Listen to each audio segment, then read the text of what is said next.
Tony, it is nice to finally get a chance to talk to you after seeing you and listening to your voice for so many years. Hey, Emmanuel. Nice to meet you. I actually saw this. I saw your Ghostbuster thing, and somebody put out a thing of Buster Bluth inside of that, and it says Ghostbuster from Arrested Development. I was like, Oh, that's pretty smart. it's pretty smart. It's clever, definitely. In Clifford, you get the privilege of being the guy everybody hates. Yeah, You play the bad guy. How fun is it to play a bad guy in a kids movie? A family kids movie. it is so fun. It's so fun because I mean, I played obviously like Buster, like kind of anxious and Mhm. defeated, and so it's fun to kind of play the foe, to play the contrast. But I would say what's even funner is to watch that spiral and to play that spiral and to see those characters fall apart. That's what's really, really fun to do because it never works. When Mhm. when you be that, when someone is that way, it never works out.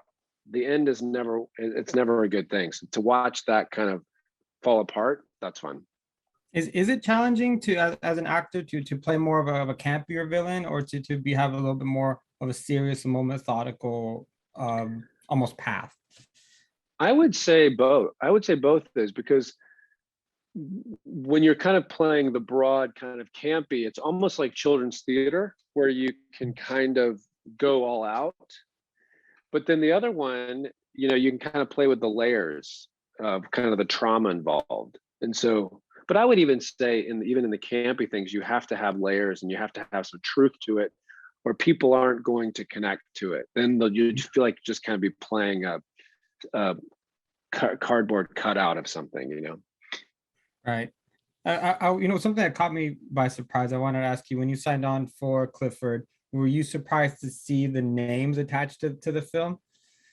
Yeah, I mean, I grew up with Monty Python. Like I'm older than you, so I grew up with Monty Python, and I study the subtleties and all the comic turns of Monty Python. And so to be face to face with with John Cleese was like it was really hard not to fanboy over him and just be like, okay, keep it together, Hale, keep it together, don't lose it. And also like David Allen Greer, you know, Mhm. when I was starting out in Living Color and all of his work is just like he's a genius. Would you say that speaks to how beloved that the Clifford property is? Yeah, and it's a really powerful message. You know, there's a scene in the movie where Emily is holding Clifford and they both are going through unique situations and she loves Clifford and her love is what makes him grow. Her love is what gives him size and stuff. And it's like I feel like in today's world, like with social media and judging and being critical, we're just breaking people down. And it's like it's the support and the love that's what's going to bring growth. I mean, it's a very powerful message that I feel like a lot of adults need to tune into. And I think having that mix of actors, actresses with this property is gonna do wonders for the film because of it. Because it's like, I hope oh, so. John Cleese is in it, Tony Hale's in it, David Allen Greer. So I think it's gonna grab from a bunch of different pockets and make for a good time in the theater or at home when you Yeah, I can. hope so.